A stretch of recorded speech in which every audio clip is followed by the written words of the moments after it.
નમસ્કાર વિદ્યાર્થી મિત્રો, ધોરણ 12 ચેપ્ટર 1 સજીવોમાં પ્રજનન લેક્ચર નંબર 3 માં તમારું સ્વાગત છે. આજનો આપણો ટોપિક છે લિંગી પ્રજનન. આગળના લેક્ચરમાં આપણે જોયું કે ભાઈ અલિંગી પ્રજનન કોને કહેવાય, કેટલી પ્રકારે અલિંગી પ્રજનન થાય છે. તો આ ચેપ્ટરમાં આ લેક્ચરમાં હવે આપણે જોવાનું છે કે ભાઈ લિંગી પ્રજનન એટલે શું, લિંગી પ્રજનન કઈ રીતે થાય છે, એમાં કેવી પ્રક્રિયાઓ જોવા મળે છે તે વિશે આપણે જોવાનું છે. તો તે પહેલા આપણને ખ્યાલ હોવો જોઈએ કે લિંગી પ્રજનન એટલે શું.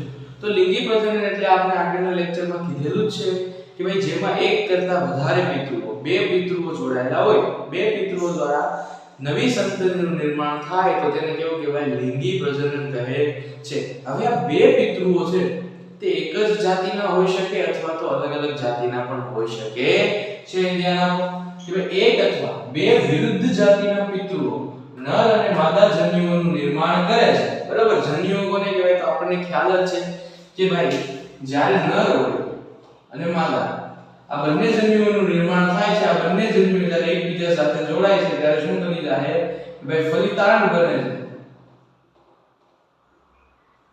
આ ફલિતાંડ જે છે તેને યુગ્મનજ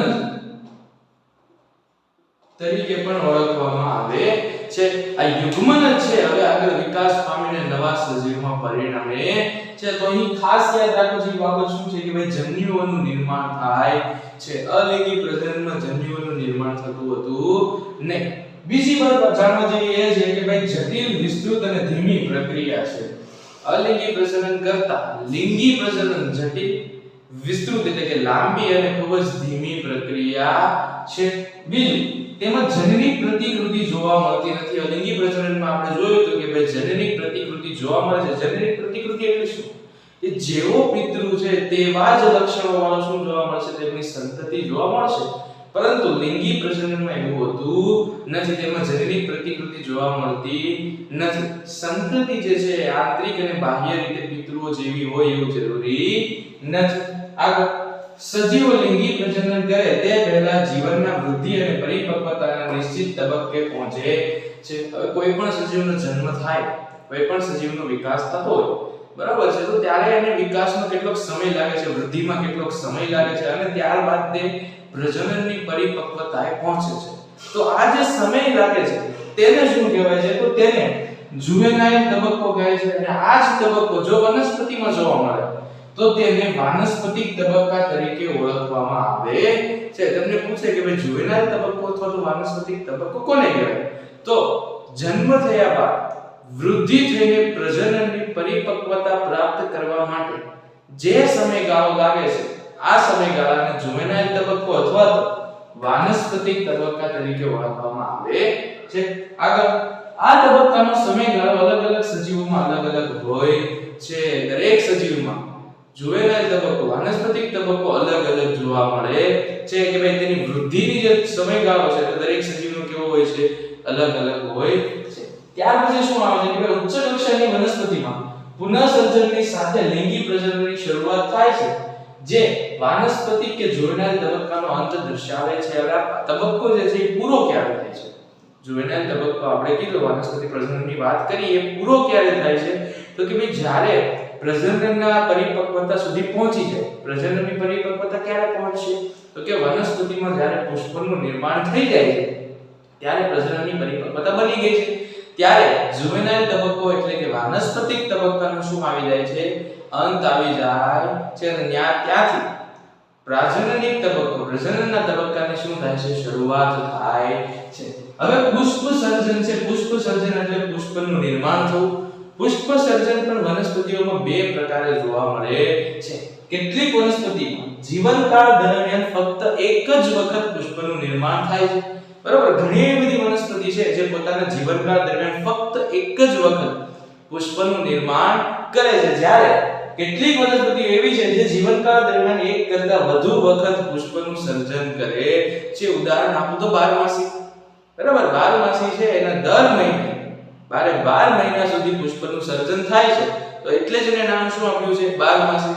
બરાબર છે, તો બારમાસી છે તે દર વર્ષે શું કરે છે, દર મહિને શું કરે છે, પુષ્પનું સર્જન કરે છે. એનો મતલબ જીવનકાળ દરમિયાન એક કરતા વધુ વખત શું થાય છે, પુષ્પનું નિર્માણ થાય છે.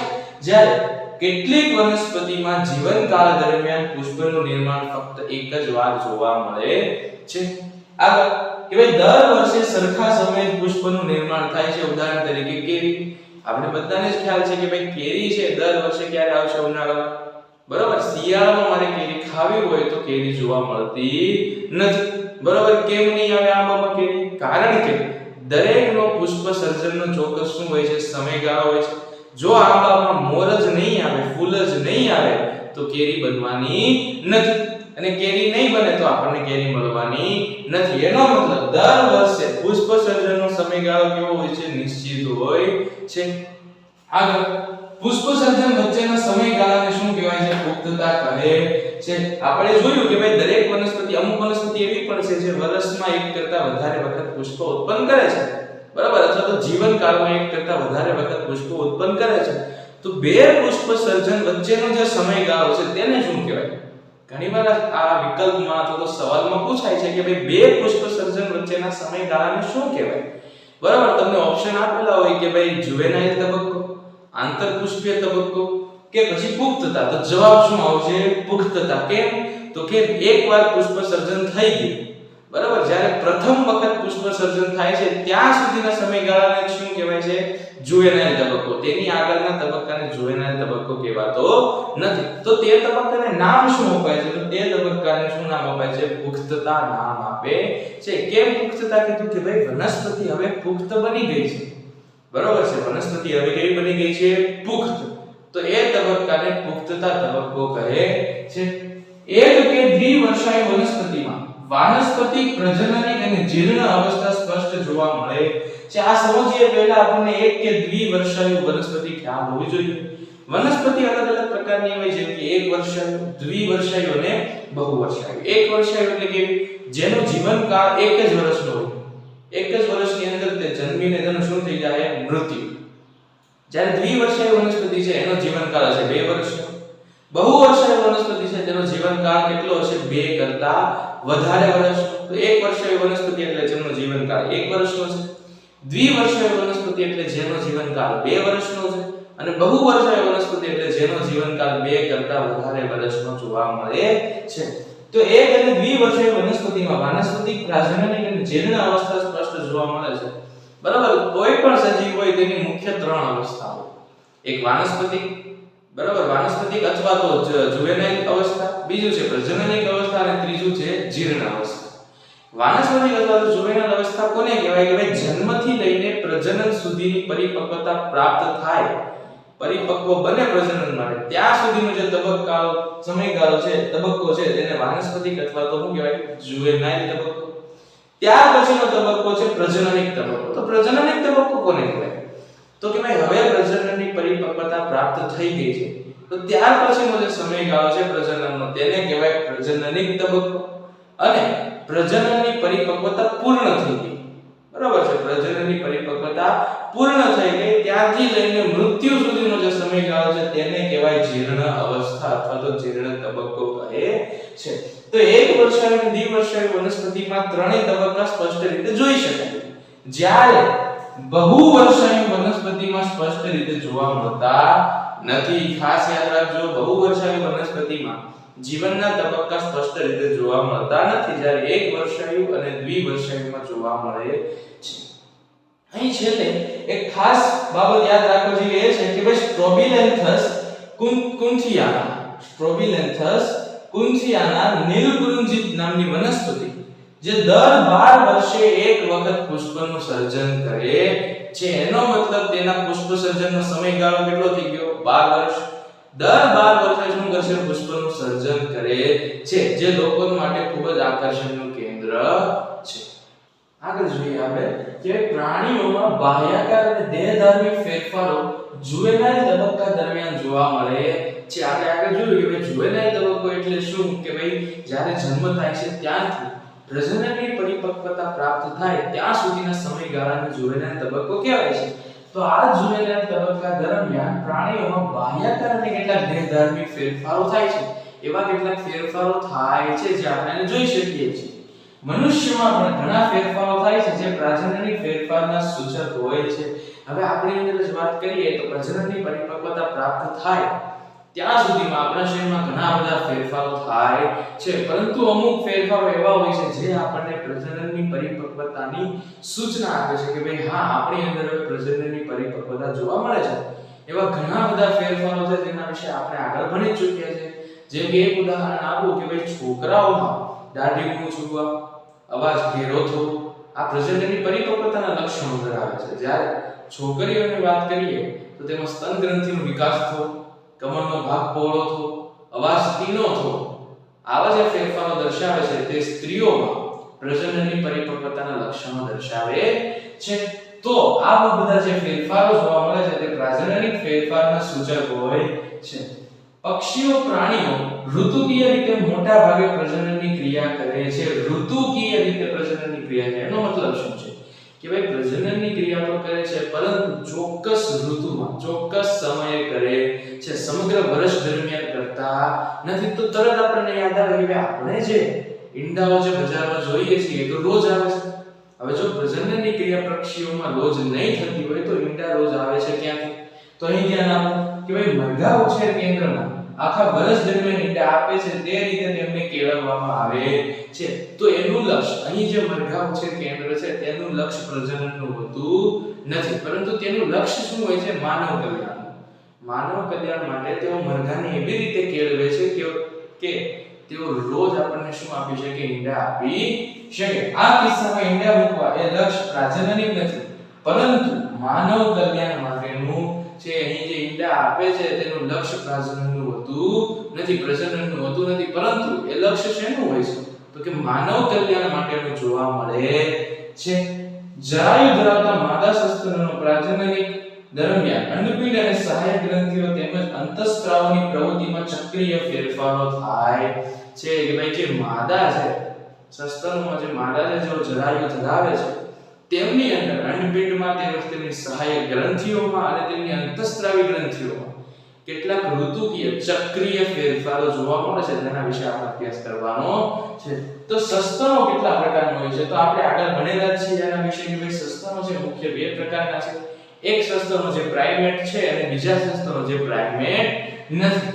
સસ્તનો બે પ્રકારના, જે પ્રાઇમેટ છે અને બીજા સસ્તનો એવા કે જે પ્રાઇમેટ નથી. તો કેવા સસ્તનો પ્રાઇમેટ છે? તો કે ભાઈ વાંદરા, એક અને મનુષ્ય, તેઓ પ્રાઇમેટ સસ્તનો કહેવાય છે. જ્યારે ગાય, ઘેટા, ઉંદર, હરણ, વાઘ, કૂતરા વગેરે જેવા સસ્તન પ્રાણીઓ છે તેને પ્રાઇમેટ કહેવાતા નથી. તો બેમાં તફાવત શું જોવા મળે છે?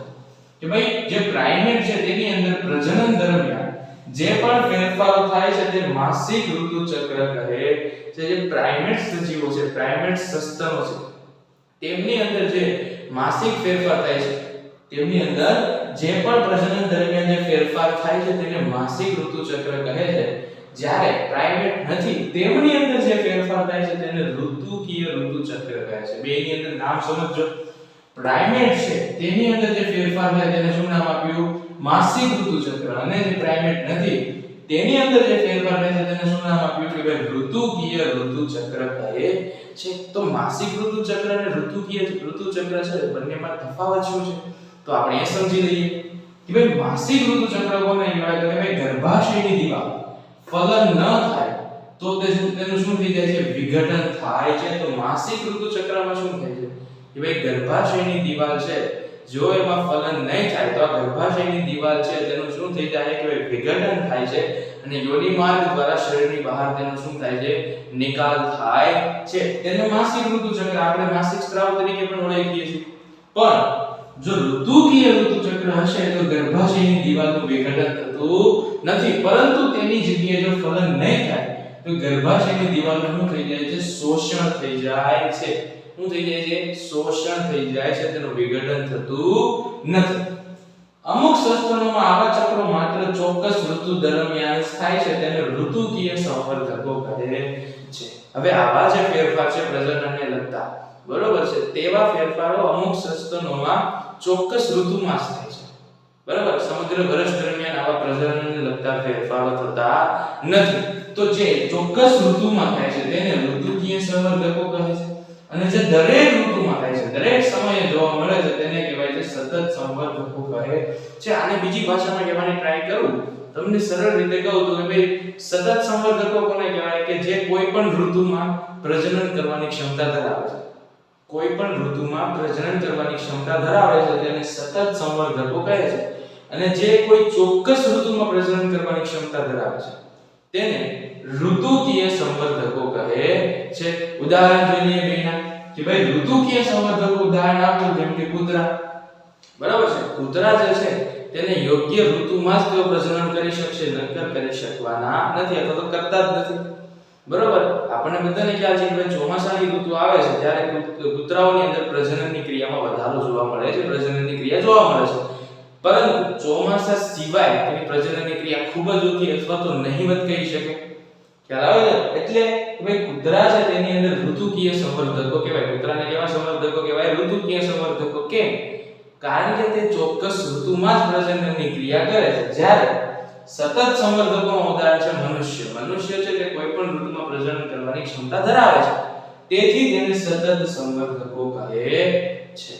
બરોબર, તો આપણે આગળના બે જીવનકાળમાં 3 તબક્કા આપણે જોયા હતા. પહેલો હતો વૃદ્ધિ તબક્કો, જેને જોઈનાર તબક્કો કીધો હતો, તે આપણે જોઈ લીધો. બીજો છે પ્રજનન તબક્કો, તે આપણે જોઈ લીધો. હવે ત્રીજો તબક્કો હતો જે જીર્ણ તબક્કો, તે આપણે જોવાનો છે. તો આગળ જોઈએ આપણે કે જીર્ણ અવસ્થા. તો જીર્ણ અવસ્થા કોને કહેવાય? તો આપણે આગળ અભ્યાસ કર્યો કે ભાઈ સૌથી પહેલા જુવેનાઇલ તબક્કો આવે, ત્યારબાદ પ્રજનનિક તબક્કો આવે અને છેલ્લે કયો તબક્કો આપણે જોયો તો વૃદ્ધત્વ તબક્કો, જેને આપણે નામ આપ્યું હતું જીર્ણ તબક્કો. તો પ્રજનનિક અવસ્થાનો અંત એ જીર્ણ અવસ્થાની શરૂઆત તરીકે લઈ શકાય છે. પ્રજનનની અવસ્થા એટલે કે પ્રજનનનો તબક્કો પૂર્ણ થાય ત્યારબાદ કયા તબક્કાની શરૂઆત થાય છે? જીર્ણ તબક્કાની શરૂઆત થાય છે, જીર્ણ અવસ્થાની શરૂઆત થાય છે. તો આ તબક્કામાં એવું તો શું થાય છે? તો કે આ તબક્કા દરમિયાન કેટલાક આનુષંગિક ફેરફારો થાય છે. આનુષંગિક ફેરફારો એટલે કેવા ફેરફારો? તો કે ભાઈ જેમ કે ચયાપચયનું ધીમું થવું, આપણી અંદર જે ચયાપચયની ક્રિયા છે તે ધીમે ધીમે શું થતી જાય છે? ધીમી થતી જાય છે, જે આપણને મૃત્યુ તરફ દોરી જાય છે અથવા તો વૃદ્ધત્વ તરફ દોરી જાય છે. બીજું કે ભાઈ સજીવોમાં આ 3 તબક્કા વચ્ચેની સંક્રાંતિ માટે અંતઃસ્ત્રાવો જવાબદાર છે. 3 તબક્કા જુવેનાઇલ, પ્રજનનિક અને વૃદ્ધત્વ તબક્કો. આ એક તબક્કાનું બીજા તબક્કામાં રૂપાંતર, બીજાનું ત્રીજામાં રૂપાંતર. આ રૂપાંતર કોના કારણે થાય છે? તો એના માટે મુખ્ય જવાબદાર છે અંતઃસ્ત્રાવો. અને અંતઃસ્ત્રાવોની સાથે સાથે બીજું એક પરિબળ જવાબદાર છે જે પર્યાવરણના ચોક્કસ પરિબળો વચ્ચેની આંતરક્રિયા. જો પર્યાવરણના ચોક્કસ પરિબળો વચ્ચે આંતરક્રિયા અને અંતઃસ્ત્રાવો નહીં હોય તો પ્રજનનિક અવસ્થા એટલે કે જીવનના જે તબક્કા છે અલગ અલગ, આપણે જીવનના 3 તબક્કા છે તેનું એકબીજામાં રૂપાંતર થઈ શકવાનું નથી. આગળ આવે છે લિંગી પ્રજનનમાં થતી કેટલીક ઘટનાઓ. લિંગી પ્રજનનમાં કઈ કઈ ઘટનાઓ થાય છે તેના વિશે આપણે અભ્યાસ કરવાનો છે.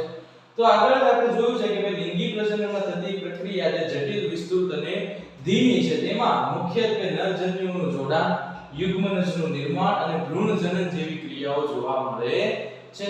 સરળતા માટે આ સમગ્ર ઘટનાઓને તબક્કામાં વહેંચવામાં આવે છે કે ભાઈ આ પ્રક્રિયા એટલી બધી જટિલ છે કે તેને સરળતા માટે 3 વિભાગમાં વહેંચવામાં આવી છે, 3 તબક્કામાં વહેંચવામાં આવે છે. તો કયા કયા તબક્કા? પૂર્વ ફલન, ફલન અને પશ્વ ફલન.